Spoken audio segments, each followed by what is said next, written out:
Think about that for a moment. What is obedience and what does it mean to you? What have you been taught obedience is, even just from a worldly standpoint? And then we're going to think about from the biblical standpoint. A few words that stick out to me are,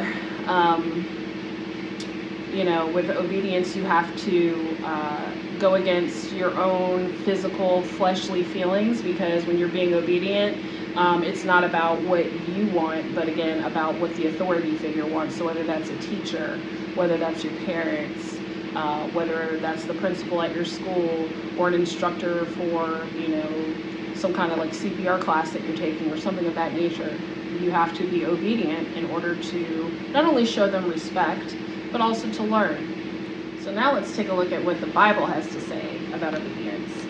The Bible is filled with calls to obedience. In Deuteronomy chapter 5, verse 33, it says, "You shall walk in all the way that the Lord your God has commanded, that you may live and that it may go well with you." This verse is just letting us know essentially that our Heavenly Father, He knows best. Like, Father knows best, just like that old show, right?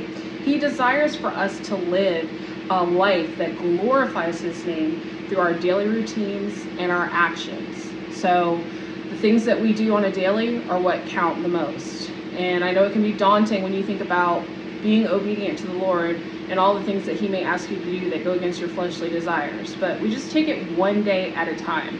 And as you keep building and building and building upon that, you're going to find that you are being obedient and that you are listening to His voice. Let's get into talking about acts of faith.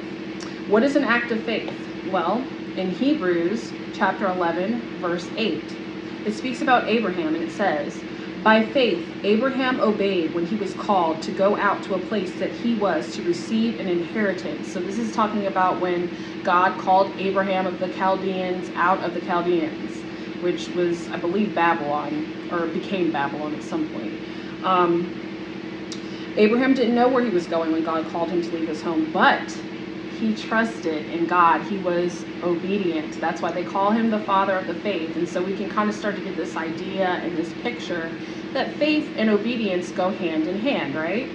Our obedience often is going to require us stepping out on our own faith. So I just want you to take a moment here and just think to yourself, what has recently happened in your life, or maybe it's a past event, maybe you can't think of something recent, and that's okay too, where you had to step out on faith, where you had to step out on faith with the Lord. Maybe everyone around you is saying, hey, don't do that. Worldly wisdom is saying, that may not be such a good idea in this economy, blah, blah, blah. I can think of a specific time in my life personally